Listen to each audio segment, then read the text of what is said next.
Hello and welcome to the Transcendence Succeed Show. I'm your guest host, Megan North. I would like to thank our wonderful sponsors of the show, Quantum Awakening, Voyage of Transcendence, myself, and our lovely guest who paid to be featured on the show today. Now, talking about my lovely guest, today I am joined by a friend and colleague of mine. She and I have known each other for about 18 months now, and as soon as we met, we couldn't stop talking. It was an instant connection. Louise Ridlen is an efficiency expert, tech innovator, and one of the first female founders of an IT business in Australia. As the founder of Peppermint IT and IT Lady, she helps businesses streamline operations, automate processes, and implement smarter technology to eliminate wasted time and increase productivity. Peppermint IT delivers expert IT support, security and automated solutions to businesses looking to improve efficiency and eliminate tech-related bottlenecks. IT Lady, on the other hand, is a social enterprise focused on digital mentoring and inclusion, helping individuals who struggle with technology to gain the skills and confidence to thrive in an increasingly digital world. While one company empowers businesses to work smarter, the other ensures that no one is left behind in the digital age, a balance of technical expert and social impact that sets Louise apart. Her Time Mastery Toolkit, so TIME, target inefficiencies, implement solutions, monitor results, and enhance continuously, provides a practical framework for reclaiming time and working smarter. She's a single mother who built her business from the ground up. Louise understands firsthand the power of efficiency, automation, and smart systems to create success without burnout. She's a passionate speaker on business efficiency, time management, tech solutions, and entrepreneurship, delivering insightful, engaging, and real-world strategies for businesses and individuals looking to do more with their time. Welcome to the show, Louise. I'm so excited that you're joining me today. Thank you very much for having me, Megan. I'm very excited as well. Excellent. Great. I feel like this is going to be more of an official conversation to what we usually have. Mm-hmm. Yeah. Bit more structured. So let's get straight into it and talk about managing it all. So you've built a successful business while raising a family. So what was the biggest mindset shift that helped you balance both? I guess for me, raising the family, I separated from my husband when my children were 3 and 6. And so the decision, I guess, was really to look after them the best I possibly could. Mm-hmm. And I remember, dropping them off at kindy and then going to work and then racing away from meetings to try and get back in time to pick them up, and, this kind of shuffle thing all over the place. And I just felt like I was doing all my jobs badly. I was really trying to do this and this and this and this and this, and I wasn't really doing anything properly. I was running all over the place. And so it kind of occurred to me that, potentially I could get some live-in nannies from overseas. It wasn't expensive, but it was still a big mindset shift in my head that I had to pay somebody else to do the job that I was supposed to do. But I just thought I have to support these children, and to do that I need to work and I need to earn money, and the job that I do requires me to be on site all the time. So I put an ad in and got our first au pair nanny when the kids were pretty little, and it really changed my life. So she came. We've got this German girl. She was absolutely amazing. And on the second, I kind of showed her the ropes on the first day, and on the second day I kind of came out to the kitchen to help her, and she said, no, you go get ready for work. I take care of things. And she just took care of everything, and it was amazing. And all of a sudden I could, at first I just had to get over this, I've got to pay her, it was 20 years ago, so it was $150 a week, which seemed like a big jump to me in, can I afford this as well?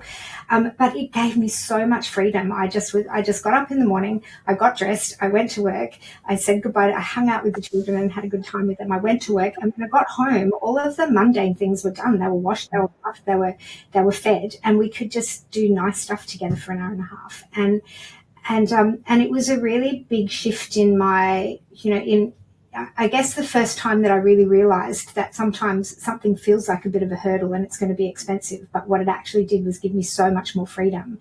And, in reality, I only had to work an extra hour a week to pay for it, but I got an extra, 1 or 2 hours a day out of that time. And I got to spend more time with the children in the end, because I wasn't doing those, all of those little tasks. And my daughter said to me one time, Mum, why don't you stay home and look after us and send Mara to work? That would be great. I'm not sure if I can get her over the line. It sounds like a good idea, but I'm not sure that she's going to be so interested. But I think that was my first big mind shift in being able to manage working, running my own business, and looking after the kids. And I could also imagine too that I don't have children, but I've heard a lot of women say about the guilt. The guilt of trying to do it all, and then I'm assuming that you probably had some moments where you felt guilty that you had someone in your home doing those sort of things to free you up to work. Yeah, I had to have a big think about that too, because I was more guilty doing all the jobs wrong. I was guilty to more people. I was guilty, I was feeling bad to the people that I was working for and the commitments that I'd made to clients about things that needed to get done. Yeah. And so everything was suffering. Relationships, work, and kids were suffering. And so the guilt for me was not around having somebody else look after the kids. I'm only one person, and people talk about super mums and whatever. Like, I'm just not. I'm just a normal person who had to provide for children, and I think not being able to provide for them was more guilt than not being there every second of the day. But also it did give me the freedom to do, to spend more time with them, actually with them, not being cranky at, where's your homework? Have you got this? Have you got, that's not quality time. Yeah. All of that stuff was done, and I just got to spend time with them. And so the guilt about that wasn't so bad. And I did feel a bit, somebody said to me once when the kids were older, all statistics say that mothers should stay home with their children until they're 8. And, I've got to stay home with my child until then because I don't want him, somewhere else and somebody else looking after him. And so I thought, oh dear, like, my kids have been in aftercare and since they were tiny, because I've been working. And I was driving with my son. I think he was about 14 or 15 at the time. And I said, Reg, do you feel like you've been disadvantaged because I've been at work your entire life and you've been in before and after school care every day? Like, 10 years later, I'm starting to feel guilty about it. And he just looked over at me and he went, no, why would you even ask that? And I was like, oh, that's good. And then he said, the only thing I'm disadvantaged by is your height.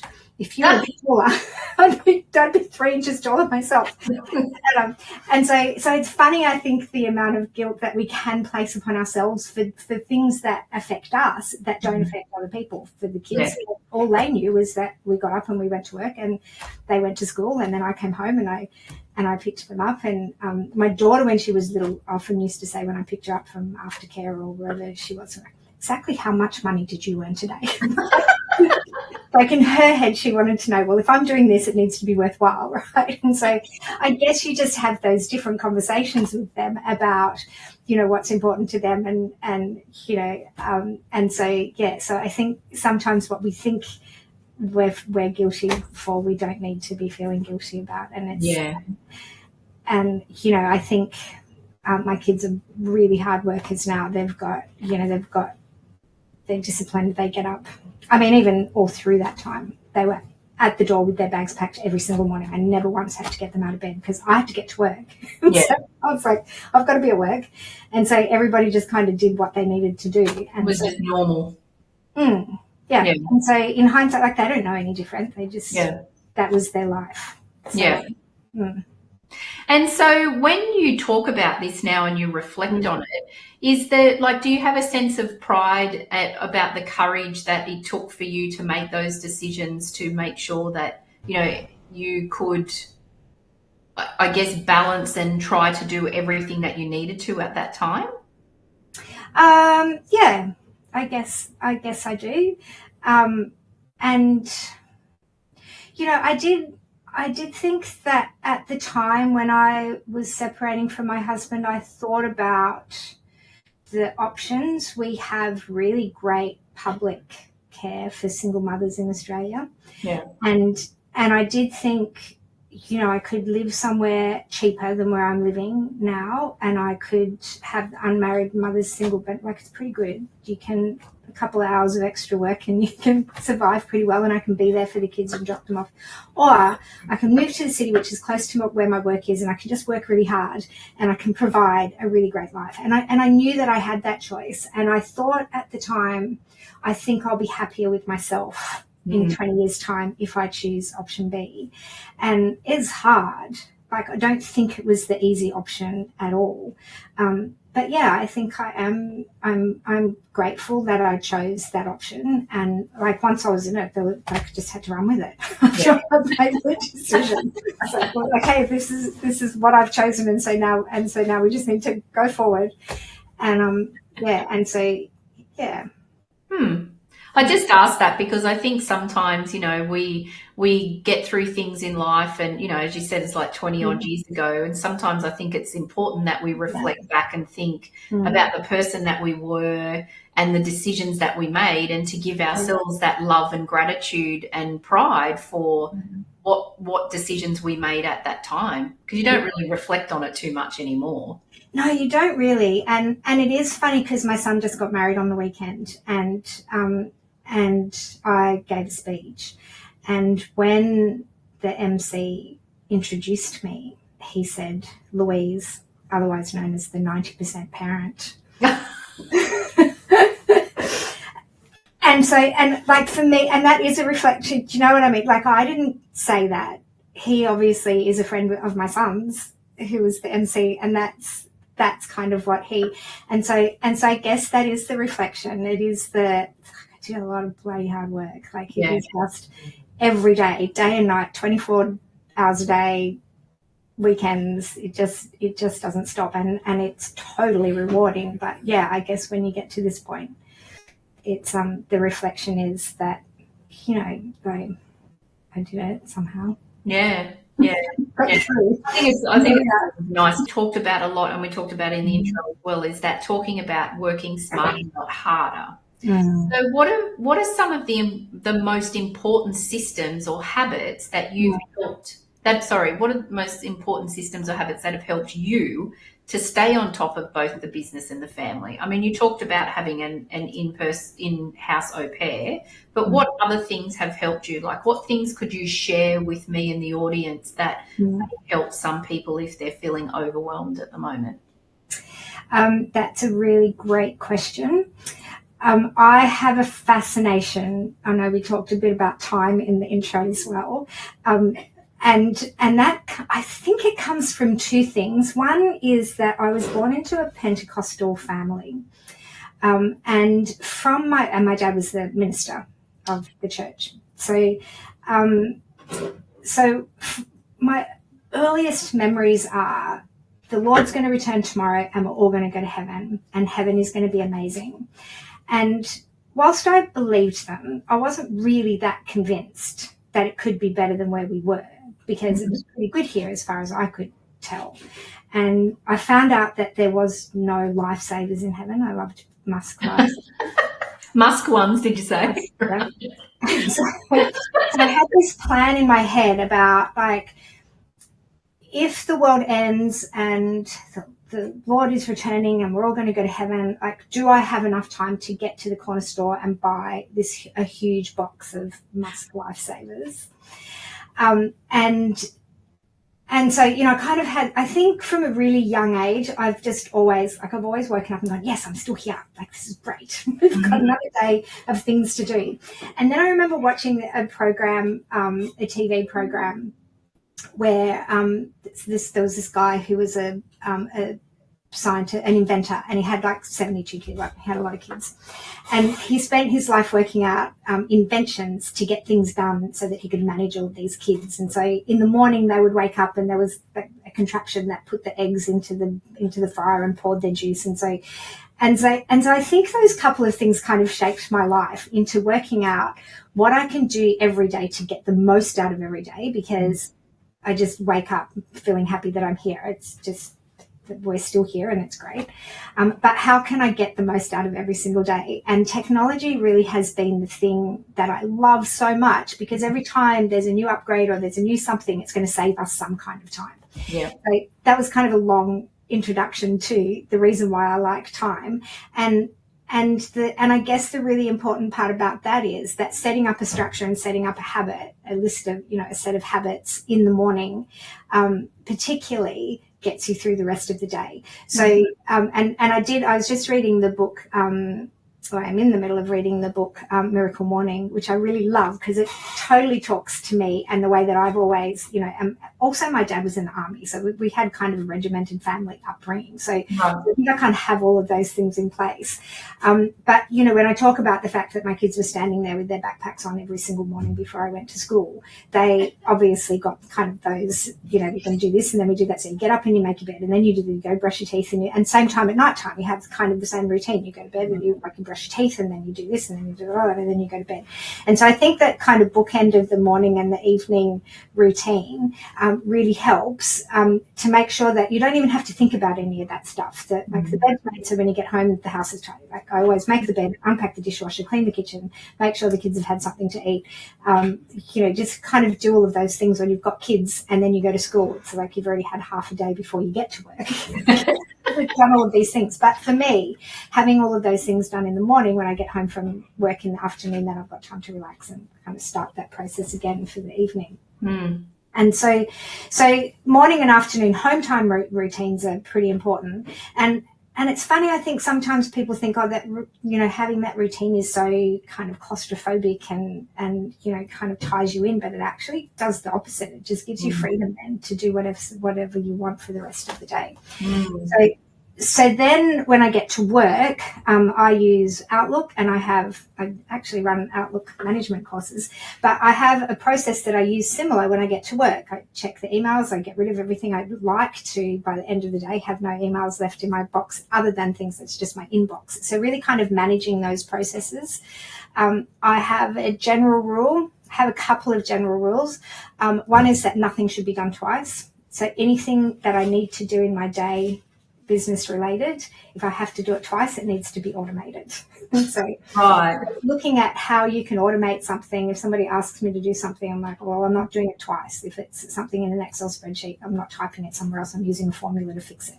And if it takes half an hour to get that, so it's kind of like that inventor guy, like, what can you invent that's going to automate that process? So it's constantly thinking about, how can I make something more functional? How can I make something work better so that I've got more time to do other stuff? Yeah. And I also think too, if we use your example of the au pair, and I'll use the example of me in my business, I have an online business manager. Now, outsourcing to someone who actually can create a lot more time for you to then so Anne does all my back end online business stuff, which then frees me up to sit into a space in my business where I'm in my zone of genius and I'm doing what really fills my cup. And, so the same for you having an au pair is that she then, or they, the series that you had, they can then help you in the sense of going to work because that's where your passion and your drive came from. So I think outsourcing too, I think does really help. Absolutely, outsourcing. And that is, I've said this a couple of times, but one of my clients recently said, if anything's going to take me half an hour to do, I'm going to get an expert to do it. More than half an hour. Right. So if I can do it, if I can figure it out myself, that's great. But if it's going to take me too long that it causes me any kind of frustration, then it should be outsourced. Yeah. And I suppose there's a bit of a blanket thing there for people that sometimes, when you're starting out, I mean, I know when I started out, I couldn't afford to pay this sort of stuff. So I think one of the other things that I've done is I've learned how to do things first before I've outsourced it, because then I've got a really good understanding of if someone is going to take me for a ride when they say, oh, that's going to take me 20 hours. And I think, well, hang on, I'm not an expert and it actually only takes me 1 hour. So I think too that has helped me through the process of making sure that where I'm outsourcing is the right people, they've got the right skills. Totally. And that's super important, because it's a really great point in terms of those, automating something. Like, you need to know what the process is. Like what happens, workflows, I love workflows. Where does it start? What happens then? With the little branches of this happens, and if that's no, then it goes over to here. What is that workflow, and how do you work through that? And how, not everything can be automated, but if you've got that process, what the process is in your head, then A, you can teach it to somebody else, and B, that then, that then frees you up to do what it is that you're really good at. So, exactly. And it is totally true that when you first start out, you're doing a lot of stuff yourself, and that's fine because you have time, because you're working out what those processes are, and you're working out what your business is and what your values are and how everything works together. And then slowly, as the business starts coming in, you're kind of slowly filtering out, one or two things till you get to the point where you're big enough to outsource your HR and outsource your IT and outsource your mental health. Yeah, exactly. Yeah. Professionals. Yeah, exactly right. Exactly. Okay. So let's hear from our sponsors. We'll just take a couple of minutes just to hear from our sponsors. And when we come back, you're being very generous with an offer for the audience. So we'll talk about that and we'll continue on with our conversation. All right. Back in a couple of minutes.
Welcome back, everybody. Louise, we're here with Louise Ridlen, and we are talking about efficiency, how we can use our time more wisely, and many, many other things. But Louise, you've got a very generous audience offer. If you'd like to just talk to us about that, please.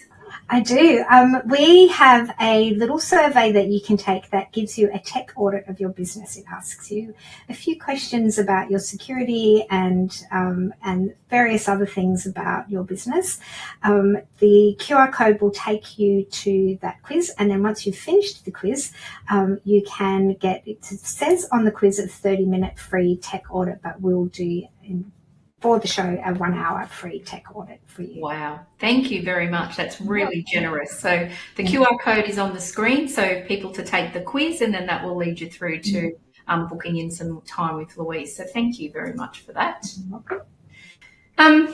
So looking back on your journey, what's one lesson that you wish you had learned earlier about time, business, or resilience, or all three?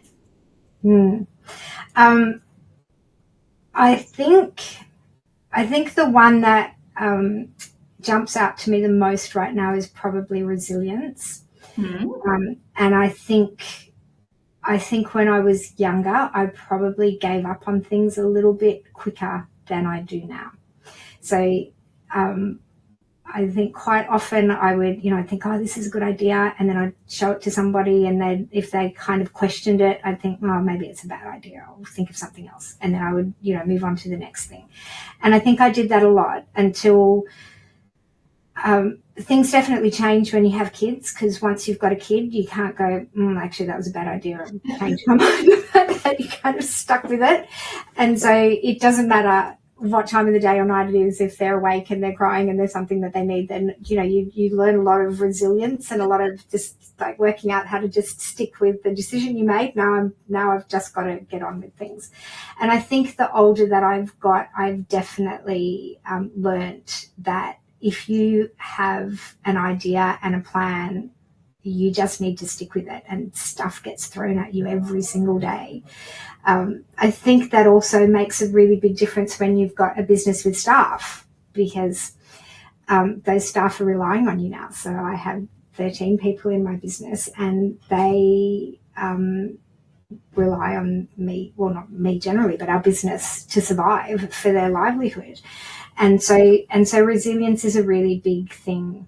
I think that if I had had more of that when I was younger, then I might not be working as hard right now. Well, I probably would, because I do like working. So, but I think I would have had a slightly different trajectory, or I might have 50 people working for me now instead of 30.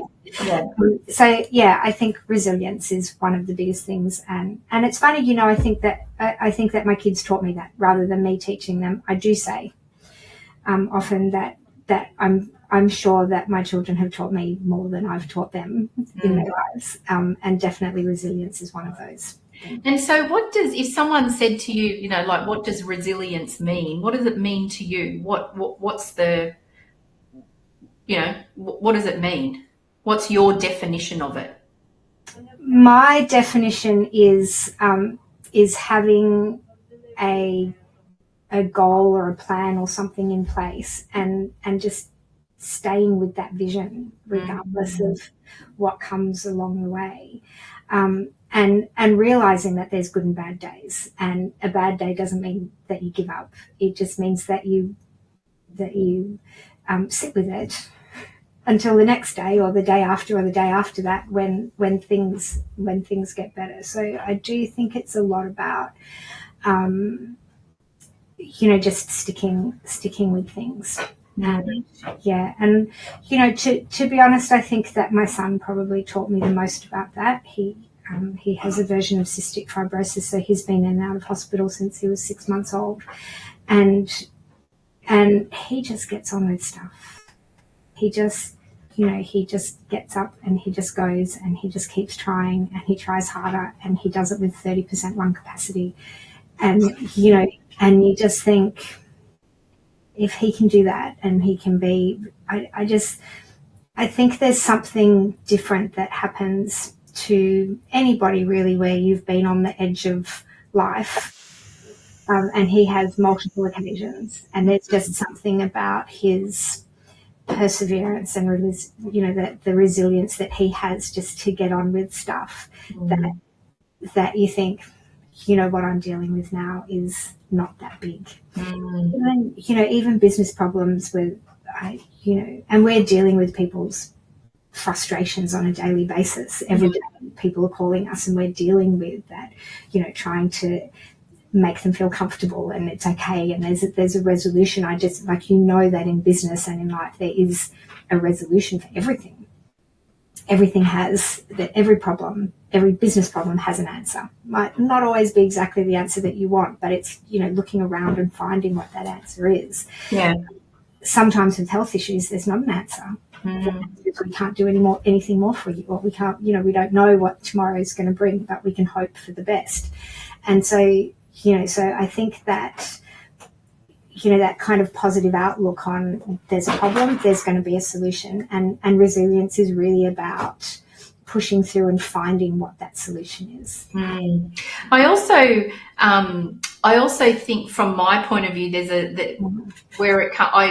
definitely resonate with what you're talking about. I also think it's in those really deep moments of when you're holding on because you need the most amount of resilience. In my life, that's where I've grown the most personally. Because it's in those really dark times where you're thinking, oh my goodness, if I can just get through tonight and wake up tomorrow, things will be different. But when you wake up, you've had a mindset shift because you think, wow, I've gotten through that. I can do anything. Yeah. And so I think that's one thing. And also, I think the other thing that happens when you realize that you can make it through a difficult time is that other seeds grow from that. And I think there was one time when my son was in hospital, his lung had collapsed and he had a tube stuck in there and they had to stick it back together. And so he was there for a couple of weeks. And the ward that he was in was the respiratory ward, mostly filled with people over 70 or 80. And every day I would I just sat by his bedside for 2 weeks because he literally couldn't move. So I had to, feed him. And so I just worked from his bedside. But what I found in that ward were, people who were just so isolated and lonely and had nobody to talk to. And so I would go home at night and I would come back in the morning and he would send me to all the people in the ward. Like, that lady over there, she's got a problem with her phone. Can you please go and fix it? That girl over there, her boyfriend's not very nice and she's really struggling with him. Could you please go and have a chat with her? And so he would assign me all these jobs to do. And so I was like, like the ward grandparent. But, what came out of that was, one, he was okay, but that was one of the worst times of mine and probably his life. But what came out of that was this amazing program where we now lend iPads to people while they're right. So that's where that came from. Yeah, right. And so there was a lady across the road from on the other side of the room, and she was playing like Pokemon on this tiny little thing. And I said, "What are you doing?" And she said, "Oh, I left home in a hurry. I was in an ambulance, and I didn't have time to pack anything, and so I don't have my iPad, and so I'm just playing solitaire on my phone." And so I thought, we've got these iPads back in our office. Why can't we lend these out? And so there was, so something really horrible is happening, but the most beautiful thing came out of it.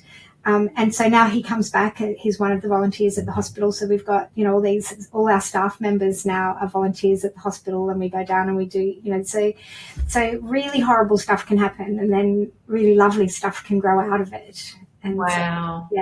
So I guess it's just, knowing that when you're having a bad day, that I also think, like, if you don't have a bad day, how would you know what a good day was? Yeah. Like, you kind of need to have that balance, and you need to acknowledge that today's a bad day. Like, some days you just have those days where you don't get the park, and this doesn't work, and that doesn't work, and this falls through, and that doesn't happen. And for me, I just feel like saying, this is a bad day today. I'm just like, I'm very happy to tell everybody I'm having a bad day today. Just so that it's not one of my best. Tomorrow's going to be better. Tomorrow will be better. Yeah. And I also think too, then that sort of thing gives you that reflection, right, of well, actually, it's not really that bad if I couldn't get a park. Well, at least I'm driving a car. Like, I think sometimes too, because when you've had the good and the bad, I think that it also helps you to reflect on when things really feel bad, is it really that bad? Yeah, exactly. And that's the perspective part, right? And I think that too, when I think about, for me, shitty stuff can happen in business, or you lose a client, or somebody hasn't paid in a while and it's the cash flow issues, and that things are happening, or somebody's website's gone down or something, there's issues. And the perspective about that is really, for me, like I said, every business problem has a solution. It's not always. But, for me, the worst thing that can happen in my life is, sitting next to my child in hospital and there's nothing that you can do about it. Yeah. Everything from there is a bonus. Yeah. So I didn't get the car park, or the cash flow is a bit, but I'm like, well, things could be worse. Yeah, exactly. This is a problem that has a solution. Yeah. And so everything from there is up. Yes. And so can you share more with us about your time mastery toolkit? What's that about? Can you share that? So the time mastery toolkit is really about working through different ways of getting your business and your life in order. So it's really about looking at your systems and how you can improve your systems, and thinking about what it is. I talked earlier about, for me, anything that needs to be done once or twice or 3 times needs to be automated. Mm-hmm. So what I talk about in our time mastery is really, first of all, thinking about what tasks do you have that you can make automated so that you have more time to do those other things. So it's really about looking at those things, implementing some changes, managing what happens after those, and then really kind of saying, well, you can look at a system, or you can look at a process, but you don't really know if you've improved it unless you're managing it, or that saying that you can't monitor what you can't measure what you don't, manage what you don't measure. So what kind of reporting do you have in place that helps you understand what your systems are doing and how they're helping you save time? So really looking at your whole business and how your workflows work and how everything fits together, and how you can streamline those workflows and those processes to save you time. Because ideally we all want to go home and do something nice, and if we can get our work done in half the time, then you can just stuff it with other things. Yeah.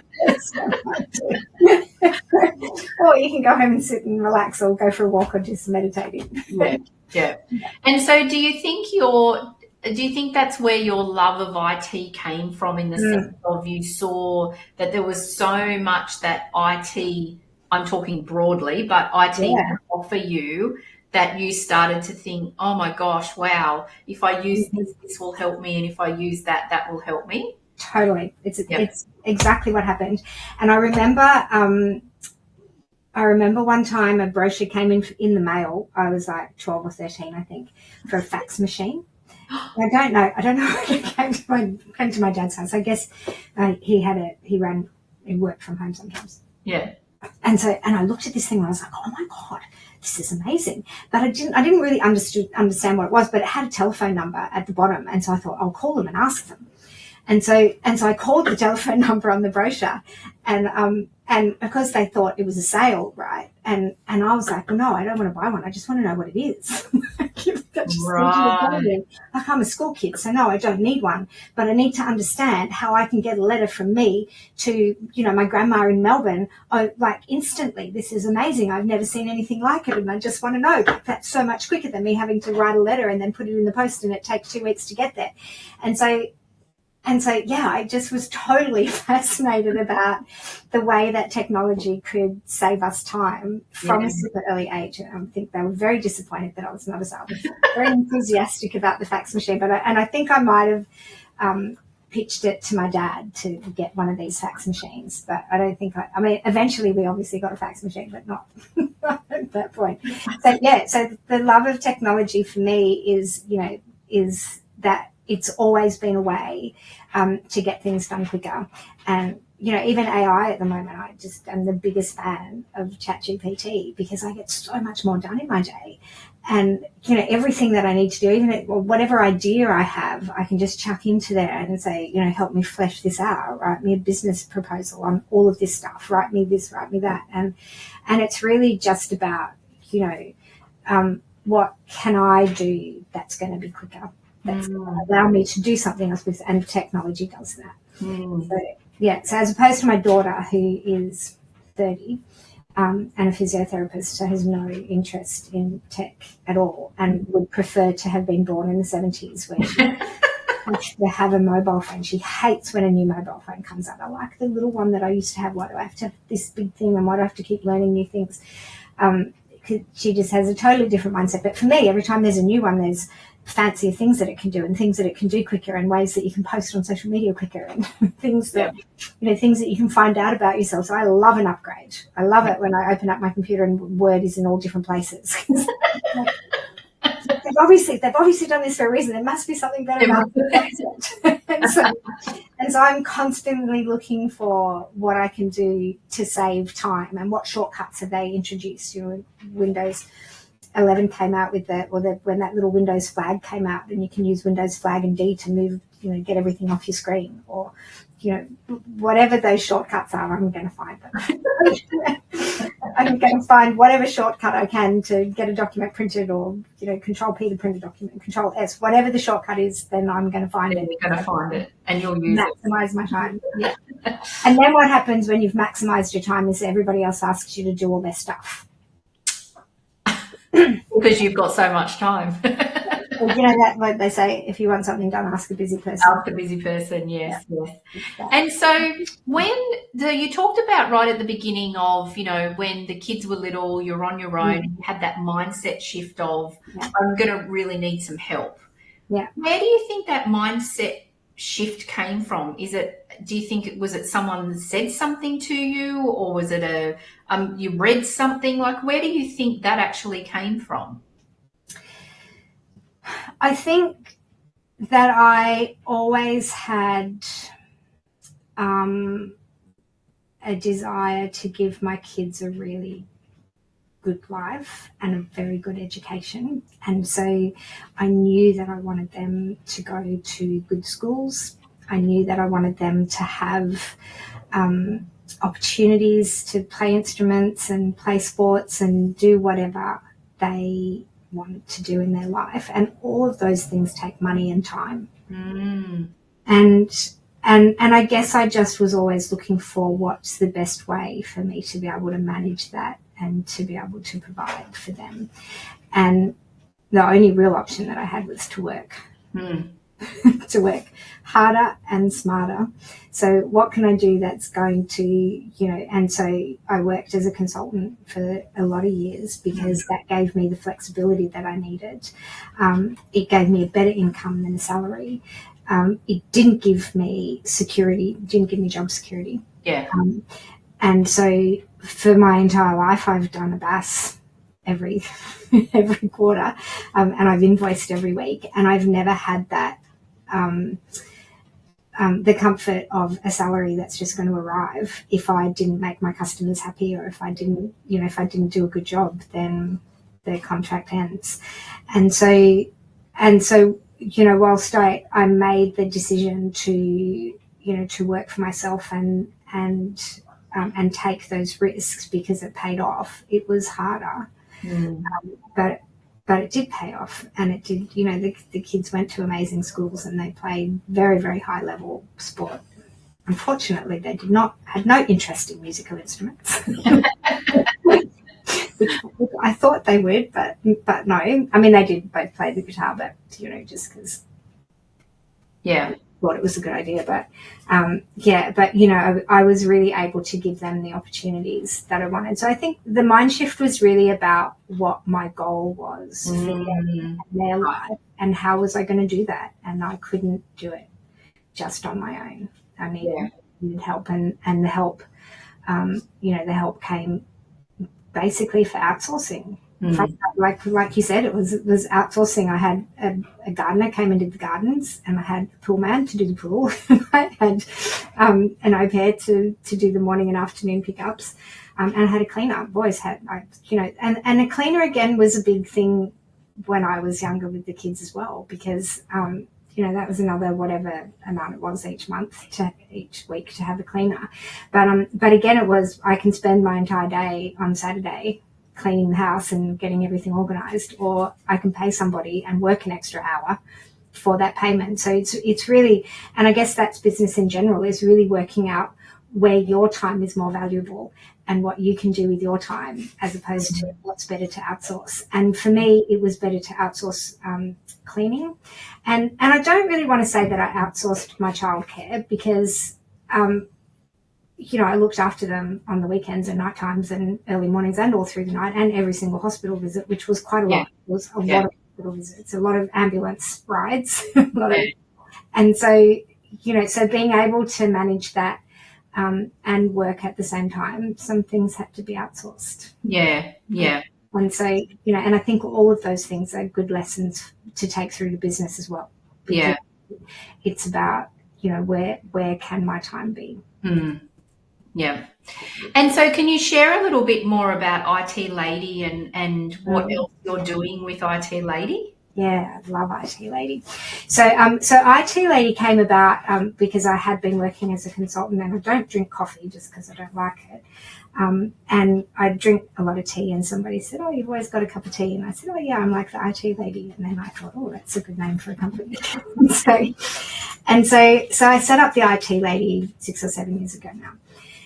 And we got some grants from a government organisation to help people over 50s get more comfortable with technology. And then when I had that incident at the hospital, and I thought of the iPad lending program, we got another grant for that. And then they wanted to do some training for digital mentors, and so we got a grant for digital mentors. And my kids, when they were at school, did both of them did the Duke of Edinburgh, and it was really hard to find volunteer hours. And so I thought, I think this is great for kids. I'm going to get kids organised. Let's go to the schools and see if we can get some kids on this digital mentor program. And we put a call out, and we were just overwhelmed with interest from schools. Wow. And as it turns out, the kids didn't even care about the volunteer hours. They just wanted to do it. And so we started this digital mentor program where we've been training kids in schools, and then we connect them with the local retirement village, and the kids go down and spend time with the residents in the retirement village. And it's such a beautiful program because it's a win-win on all fronts. The kids feel like they've got some purpose, and they feel so proud of themselves that they know stuff that the older people don't know. And then the opposite, because then, that some of the comments that we've got from the kids is just beautiful. Like, I love spending time with them. I get to know so much information about them, and they just have this beautiful friendship. And so we kind of did this program, and we did it for, one kind of round, and then we just had to keep going back because everybody just loved it so much. So last year we set IT Lady up as a charity, and it took a year, but we got our DGR status, so we're a fully fledged charity now.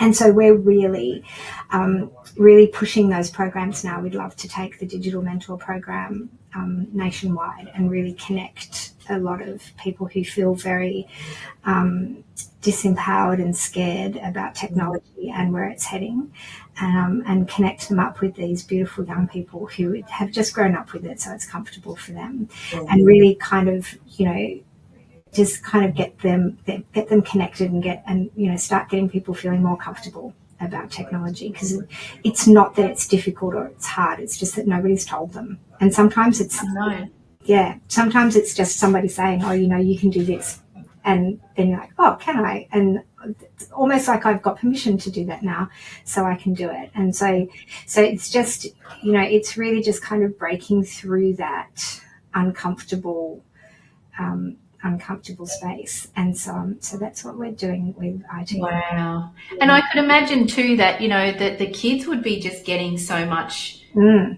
and learning so much too, that their patience, their for patience would need to be bigger because, they've got to sit with them and train them, teach them and be patient with them getting upskilled. But I could just imagine that the kids would be getting just as much joy as what the retired people would be. Yeah, totally. And for the kids in the digital mentor training, we don't really teach them anything about technology. I mean, we kind of say this is probably what the kind of questions that you're going to get asked.